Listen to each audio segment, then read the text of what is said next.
Ok, Boker Tov. Bon, Hachem, on a passé hier c'était Elul, mais on peut toujours continuer à parler. C'est l'anniversaire du Admour Azaken et du Baal Shem Tov. Bon, Hachem, moi j'ai mérité. Je suis un petit enfant du Admour Azaken. Il y a un livre rempli de gens combien de petits enfants du Admour Azaken. Et on sait que le Baal Shem Tov, une des choses qu'il a fait, une mapéra dans le monde, c'est de voir de chaque juif l'importance. On ne peut jamais comprendre un juif. On ne peut jamais juger un juif. J'étais il y a 2 ans à Mejebouche, où l'endroit où il était. Et là-bas, il y a une choule où le Baal Shem Tov, il a tout commencé. C'est une petite choule. Et on sait que quand avant le Baal Shem Tov il arrivait, il y avait une grande différence entre les juifs. Il y avait les juifs importants, les juifs pas importants. Et le Baal Shem Tov a dit non, il n'y a pas ça. On ne peut jamais savoir c'est qui un juif important. Des fois, tu peux voir une personne qui a l'air tout simple et en vérité, il est très grand. Il y a une très belle histoire qu'une fois, une personne est rentrée chez Baal Shem Tov et une personne simple qui est rentrée. Et derrière lui, il y avait une personne très importante. Et il attend beaucoup de temps. Il n'arrive pas à comprendre. Dès qu'il sort, la personne importante rentre chez Baal Shem Tov, il dit, vous n'allez pas comprendre. Comment ça se fait qu'il a resté tellement de temps une personne tellement simple? Le Baal Shem Tov lui a dit, qu'est-ce que tu fais dans la vie? Il dit, moi je suis diamantaire. Il dit, tu peux me montrer un diamant? Il dit, ouais, là je vais faire une très belle affaire, j'ai un grand diamant. Et il lui montre le diamant, il dit, voilà, ce diamant il est très très cher et très... Le Baal Shem Tov il regarde, il dit, non, ce diamant il n'est pas important, il est très simple, c'est pas possible. Regarde comment il est beau. Et il explique comment... il dit, non mais il est très simple, c'est pas... il n'y a pas d'importance. Et là, il lui dit, écoute-moi, pour dans le diamant, il faut comprendre.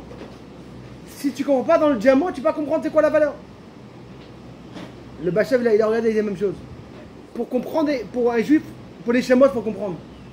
On ne peut jamais comprendre c'est quoi une Neshama et c'est quoi une différence. On sait qu'au moment du Baal Shem Tov, il y avait des choules spéciales. Il y avait des choules de Rabbanim, des Amcha, vraiment chaque... Et il lui a dit, non, il ne faut pas faire ça. Il faut tout mélanger. On ne peut jamais savoir quand une personne, il va et il fait un télim avec tout son cœur.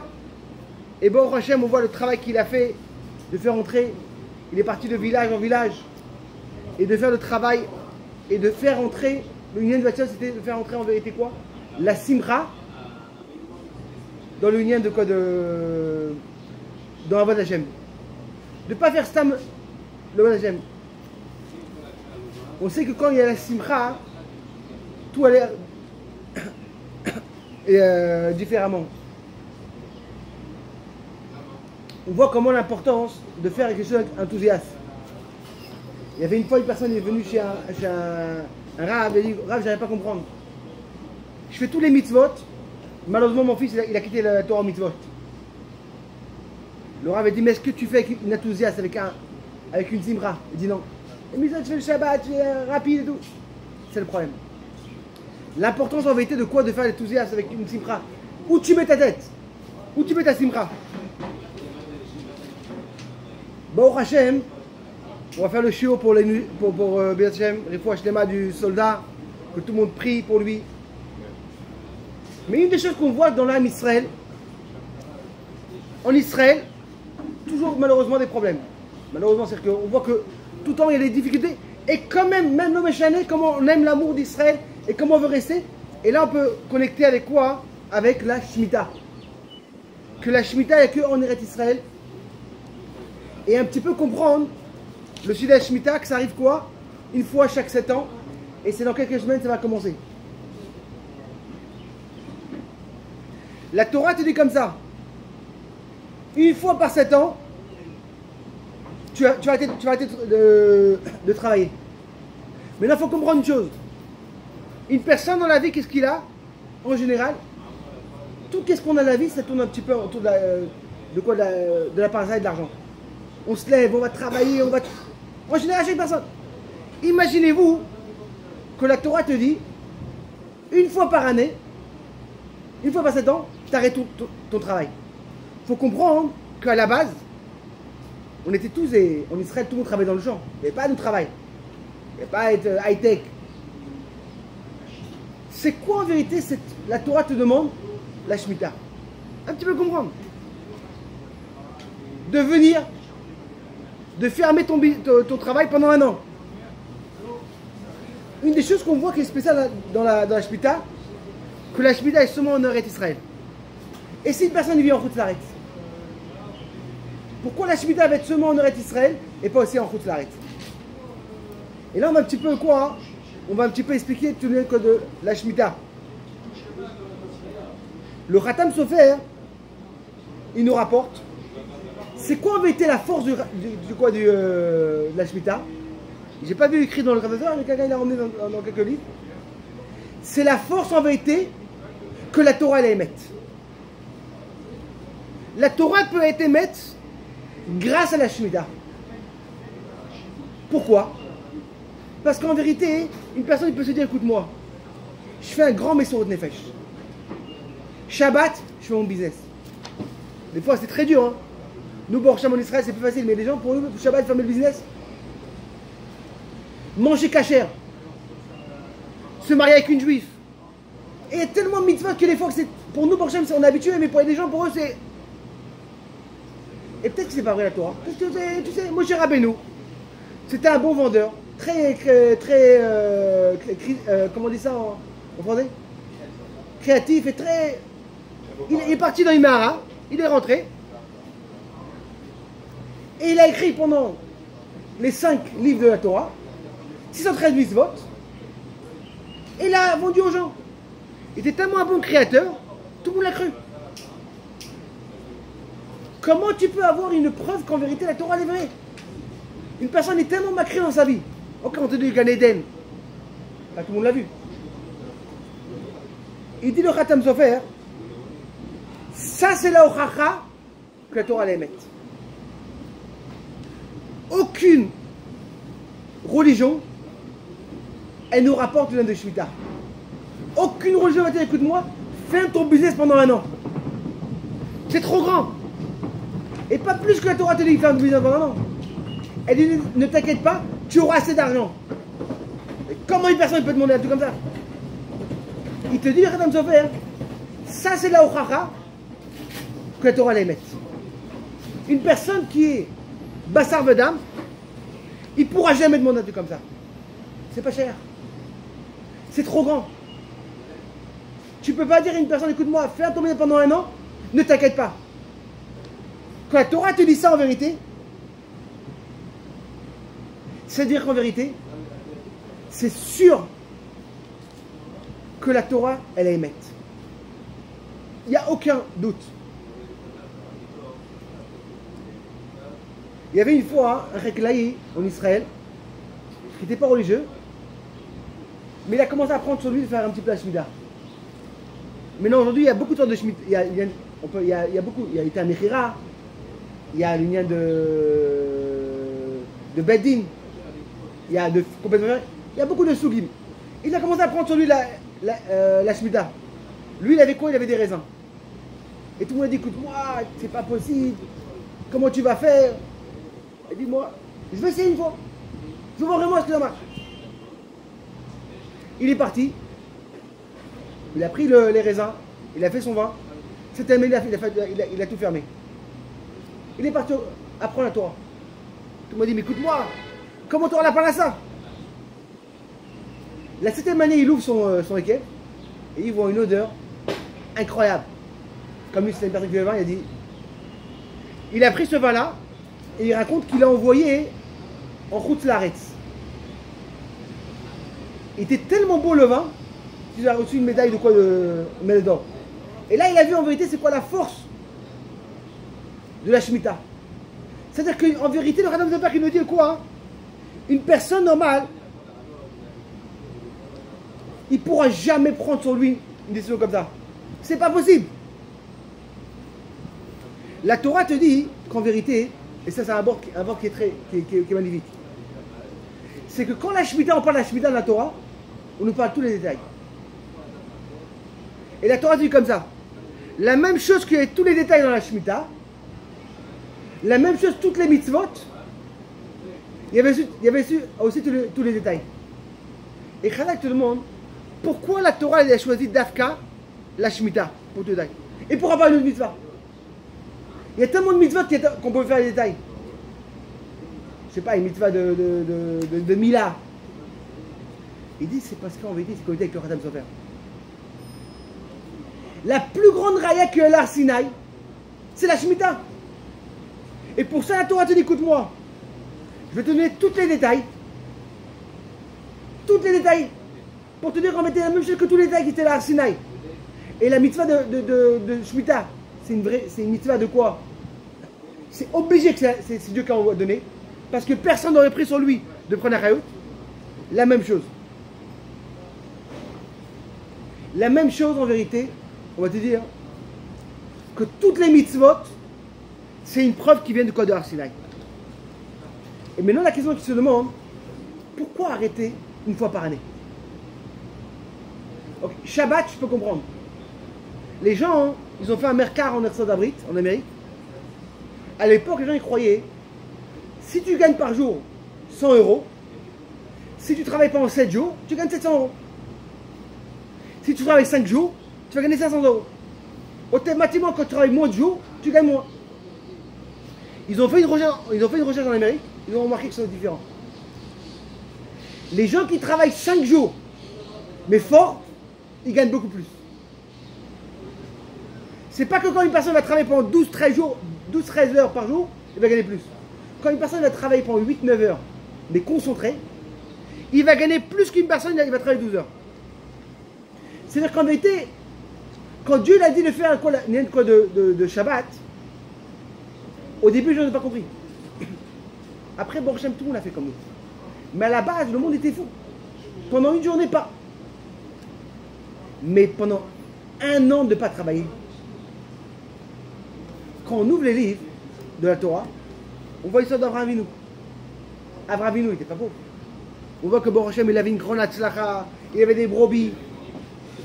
Yaakov aussi, et Yitzhak. Pourquoi en vérité, il faut s'arrêter une fois par année?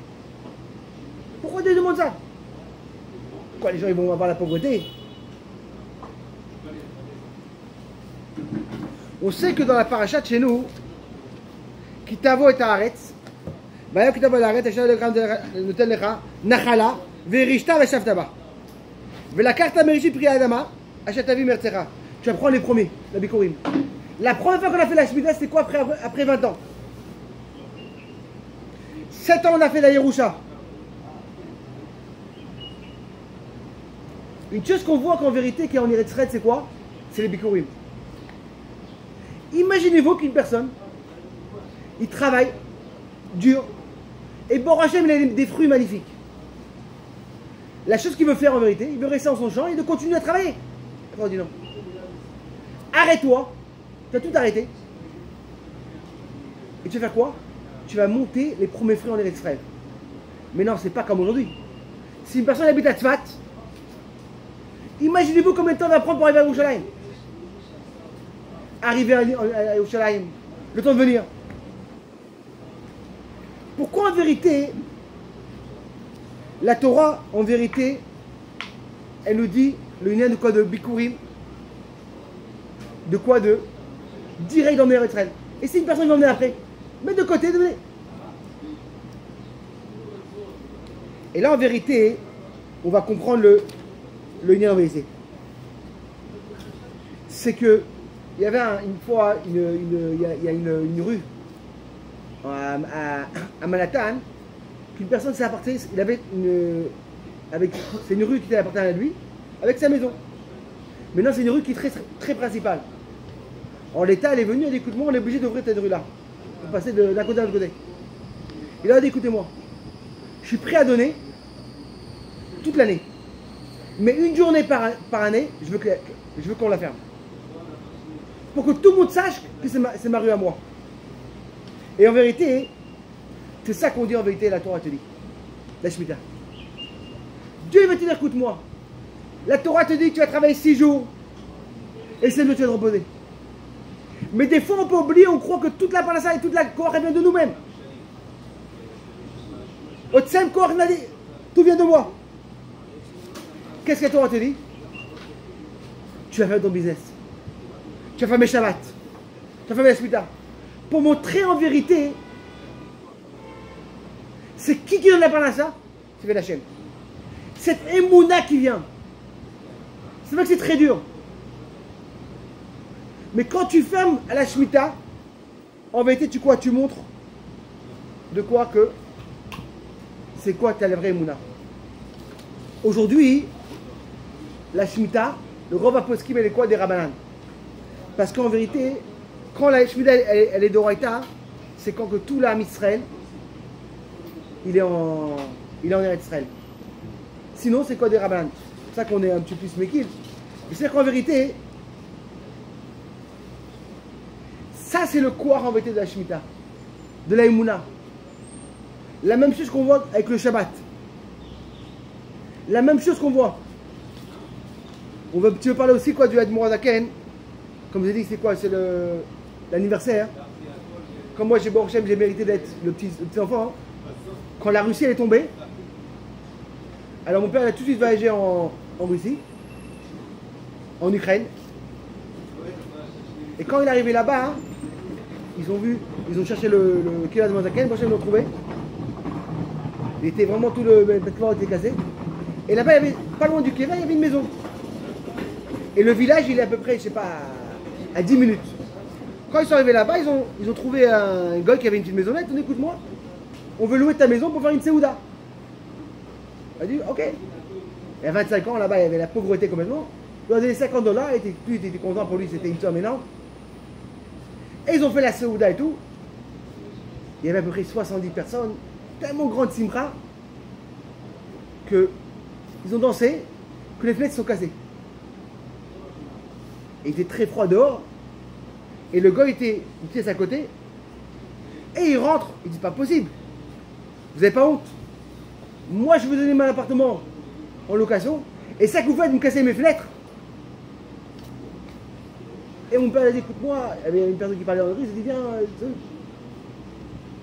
Il dit, il faut que je te parle avec toi. Combien coûte un appartement? Combien coûte ta maison? Ah, lui, il dit, mais... Moi, ma maison, je ne vaux pas moins que $10 000. Pour eux, c'était des sommes, je sais pas, 10, $20 000. Mon père n'a pas fait une tête comme si qu'il était mis de pain à l'autre. C'est quoi, viens, on va discuter. Le lendemain, ils discutaient. Sur place, ils ont pris un avocat. Ils ont signé sur place. Et le lendemain, Porsche nous a acheté l'appartement. Et ils ont construit tout de suite un mikvé. Parce que la Zaken a demandé que chaque personne qui vient chez lui dans son kéver, il faut qu'il vienne avant le mikvé. Moi, avant mon mariage, quand j'étais Khatan, je suis parti là-bas chez l'Admor Zaken, il faisait moins 30. Et je me rappelle jusqu'à maintenant, c'est Chada et Tevet, c'est la Eloula de l'Admor Zaken. J'arrive comme ça, il était le soir comme ça, tout d'un coup il y a un groupe de gens qui viennent de Yerushalayim, qui s'appelle Mishpachat Bak, des gens que je connais tous. Ah là là, ils ont les têtes comme ça, vraiment. Il dit, il faut qu'on nous raconte une histoire incroyable. Eux, chaque année, ils font tous les kvarim. Et cette année, ils ont décidé aussi d'aller en Russie, à Lubavitch, et de venir. Et quand ils prennent la voiture, en Russie, des fois, ils mélangent un petit peu l'essence, un petit peu d'eau, ils mettent. Pour que ça... Il y a des pompes à essence que tu peux mettre. Et ils roulent. Tout d'un coup, la voiture elle arrête de voyager. Qu'est-ce qui s'est passé? L'essence avec le froid, elle a congelé. Il est 4 h du matin, dans une rue, une petite ruelle, et il ne sait pas quoi faire. Maintenant, il faut voir quand c'est moins 30, ça a l'air pas très froid, mais quand tu restes 10-15 minutes, tu commences à voir que c'est très marrant. Tu sors dehors, mais les autres, et eux commencent à sentir, les autres commencent à aller froid, et ils disent Hachem, ils se bloquent un à l'autre, et ils croient que c'est fini. Aucune voiture. Ils voient une voiture qui s'arrête, mais ils passent, mais personne ne va s'arrêter. Et vraiment, ils racontent comment, à la dernière minute, tu as une voiture qui s'est arrêtée, les appréhends, ils sont tous rentrés à 6-7 dans une petite voiture, et bon, ils sont arrivés à un truc. Et ils disent que c'est vraiment, eux, ils sentent que la demande à qui va se sauver. Parce qu'ils disent qu'il n'y avait aucune raison de partir. Que Baruch Hashem, on voit que l'Admor Zaken, il a dévoilé en vérité le nian de quoi? De aimer chaque juif, la émouna qu'il avait à chaque juif. Et Bichlal, le Baal Shem Tov, On sait que Lotzav c'est quoi? C'est le grand-père du Rabbi Nachman, le Breslev. On voit qu'en vérité, l'amour de chaque juif est de voir de chaque juif la mala.